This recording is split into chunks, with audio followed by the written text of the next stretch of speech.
I was built up to see the trailers too because I actually saw Yaezu Otaku, who's like the only female reviewer on the site I like. So I'm like, oh man, they're actually gonna have Yaezu Otaku. I wonder if Nash is gonna be in it too, or other reviewers that I'm unaware of.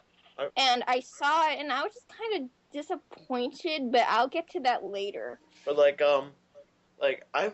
I thought that a sci-fi guy was gonna be in it, but he was only there for like the opening part with him, Paul, CR, and Angry Joe. Hmm. What about you, Brian? What did you think of To Boldly Flay? I loved it. It was probably one of the. I mean, I saw quite a few movies, both in theaters and on DVD in 2012 and online, and I'd put To Boldly Flee actually up there in the top five. You know, it was up there with the Avengers and Dread and Skyfall. I actually ended up liking it better than Les Miserables, and I'm a fan of Les Miserables. But the movie Oh, you the should have movie said wasn't that. bad, but there were just some really bizarre framing choices that kind of took me out of it more than once. And I'm going to go on a little side tangent here. Russell Crowe. Okay, a lot of people hated on Russell Crowe for Les Mis, and I kind of I get it. loved But it. I didn't here's see the it. thing. My problem with Russell Crowe wasn't that he was in it. I think he would have actually made an excellent Javert had this been more of a straight adaptation of the book. I think his decision to play the character as restrained would have been a good choice for a straight up movie, but not so much for a musical. Yeah, That's all I'm saying. like the whole thing on Les Miserables, I would say this, and we'll get back to Tivoli Flea, is like the thing is he showed a little bit of emotion, but not a lot of emotion. But he goes all out during Javert's suicide. Like his eye, you can see his eyes tearing up. You can see him actually like That is realizing definitely where he nailed it. Yeah. that was actually the best piece of emotion I actually got from it. And all the rest of it, it's more like, I'm gonna be this threatening villain, but then I will be so sad. And I am crying. And I'm on a ledge here. And yeah. But yeah. I, Oh, by the I way, think. Oh, I go t- on. go ahead. I was gonna say Ghibli Flea actually inspired me to make my own movie because I just wasn't impressed with Ghibli Flea because it's just one, it was too long. Two, there was too many characters. I would have made them more villains or side characters because there were just too many to count. There's too many stories. Love Triangle I did like, but I didn't like the thing with Spoonie, the thing with Matty.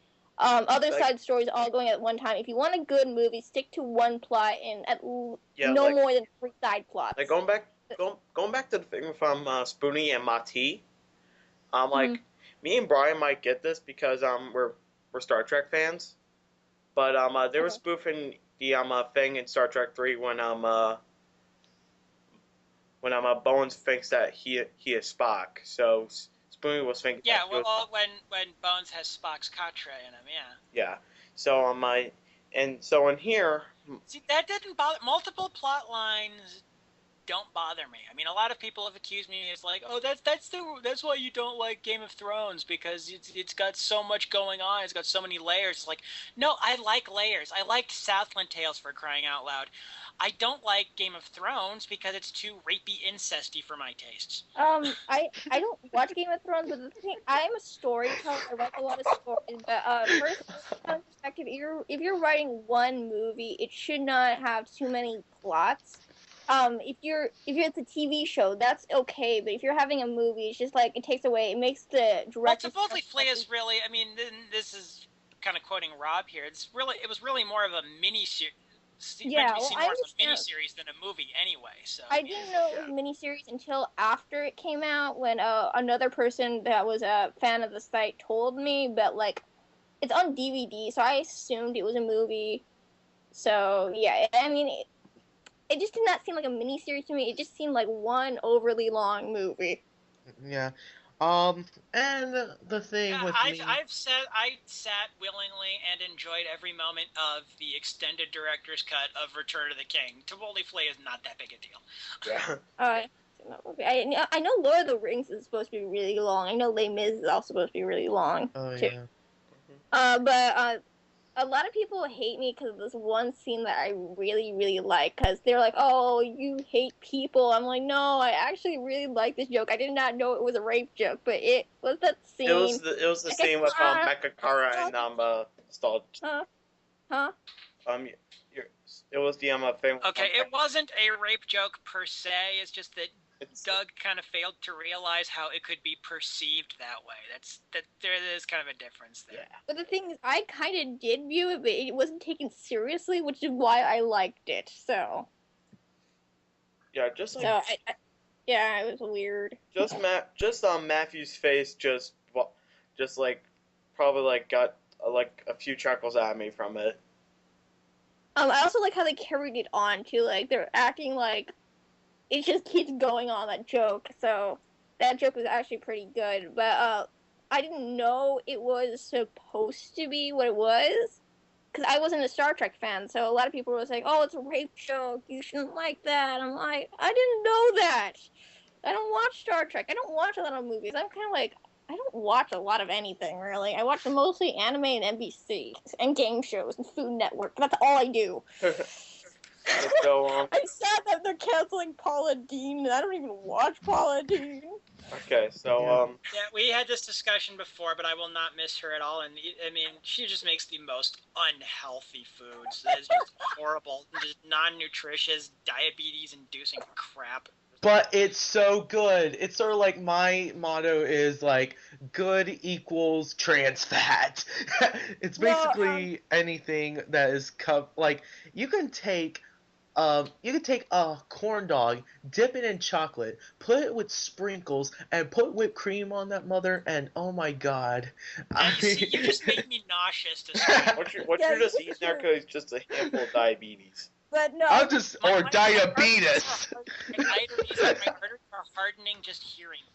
I made this post on Facebook right before we started this. I wrote a letter to Food Network. I posted it as my status. I'm like, now Jersey Shore is canceled, Oprah's retired, and you're now getting rid of Paula Deen. The apocalypse is coming. Thanks, Food Network. Just thanks. Yeah, I wouldn't miss Jersey Shore. Oh my god, do not. See, that is just so offensively stereotypical. Exactly. Yeah, that's one of the things why I hated that show. Is one, it is like I hate stereotypes against all kinds of people, whether it's race, politics, all that other stuff. I am just against any racism. Regional stereotypes suck too. Yeah. But, it's like, my dad's a Jersey boy. I mean, it's just, ugh. I mean, I don't like Jersey Shore, but I like making fun of it. That's why I liked it on. So, Jay Leno once said it, like, if you watch Jersey Shore, it'll make you 10 IQ points stupider. So, I never watched it, but I loved making fun of it. Mm-hmm. But anyway, especially since stupider isn't actually a word, you're supposed to say more stupid. Yeah. Exactly, that was the joke. Okay, so back to the Boilerplate. Yeah. Yeah, grammar Nazi. Once again, I don't think Santa Claus was really needed for this. But it was okay for him to. Well, somebody had to bring Spoonie back to them to do that nod to Star Trek 3. I just felt it was like overdrawn because we had so many cameos. I mean, with Dr. Insano, and we had Turl, and we had Judge Dredd. I mean, did we really need another? Well, I mean, they kind of did need to do a lot of stuff here because, I mean, this was sort of. I mean, one is going to be the swan song for the Nostalgia Critic character before Doug realized that he wasn't done. He just needed a break. And it's like, I can sympathize with that. I know some people on the site, Yesu Otaku and Sad Panda included, were guilty of this. We're like, it's like, oh, that was a quick backpedal. I guess you want to go back to making money, huh? Because and it's like, no, I actually totally get where Doug's coming from. I know what it's like to leave behind a project but want to go back to it. So it's like I was very sympathetic to Doug and very mad at Julian and Hope for that. Yeah, my point, though, I was getting off track. My point is this is going to be the swan song for the character. Plus, they said they might be other anniversary specials for this site, but nothing of that scale where they would fly a bunch of them all in together. So I mean, they wanted to go out with a bang. Yeah, I was like, I just want to say when Doug left, I kind of felt the same way because I was going through a similar process. I was really upset that Doug was leaving Nostalgia Critic behind. I was in mourning, for crying out loud. Like, I'd come to school and my teacher would be like, why are you so depressed? You haven't said anything in 3 days. I'm like, there's no more nostalgia critic. I can't live anymore. But, like, I was going through the same phase because I used to draw a lot. And that year, I just gave up drawing. A lot of people were like, oh, you should do it, you should do it. But the thing is, I never really liked doing it. I wasn't getting any pleasure. So, like, I just did it because I was good at it. At least that's what people thought. So I quit that year, and I kind of felt like the same way Doug was going through, except I never had the feeling to go. Well, I did have the feeling to go back, but I never actually had gone back. But like going off track for it, like when he said that he was going to end the nostalgia critic in his epilogue. Mm-hmm. I was like, but then when the review then the short film The Review Must Go On came up, then it's like when him and Lewis are having the conversation, Lewis is like, your fans didn't think so. It's like, but I do like sympathize with Doug. Can you just imagine all the ass number of emails for people to tell him to bring the critic back? Yeah, I don't understand why Doug has so many haters when he's doing so much for like fans. You know? Yeah, it's like, I mean, then there's the people who don't even like Nostalgia Critic at all and still like his Facebook page. yeah, but it's like, but it's not like, but like he's not bringing. A lot of people on the internet are like, Heath Ledger Joker and The Dark Knight. Some men just want to watch the world burn. There are some people out there that just like to start shit. It's like they spend every waking moment thinking of new ways to make people on the internet feel miserable. I mean, it's just like, I know people. If you are a woman and an atheist on the internet, it's not a matter of if, it's a matter of when the rape threats start pouring in. Oh, God. I mean, there was this girl on Facebook, 16-year-old girl. Her mother gets her a Carl Sagan book for Christmas, and she posts a picture of herself with the book on her Facebook page. And it's just her face and the book. She's holding the book up next to her face. You can't even see what she's wearing, so you can't even use that as an excuse, even though that is victim blaming, and that is awful. Just the horrible comments she was getting. Just because of a book? Yeah. Yet, but I've got because she's a female and an atheist on the internet. Guys, let's get back to the Bully Flea. Yeah. Yeah, more controversial subjects later. Okay, so the Bully Flea. Okay, I'm sorry that there's foul language here, but the Bully Flea was fucking awesome. Just plain simple. I agree and disagree with that. I like part of it. Like, there were some jokes I did like. The first few parts were pretty good.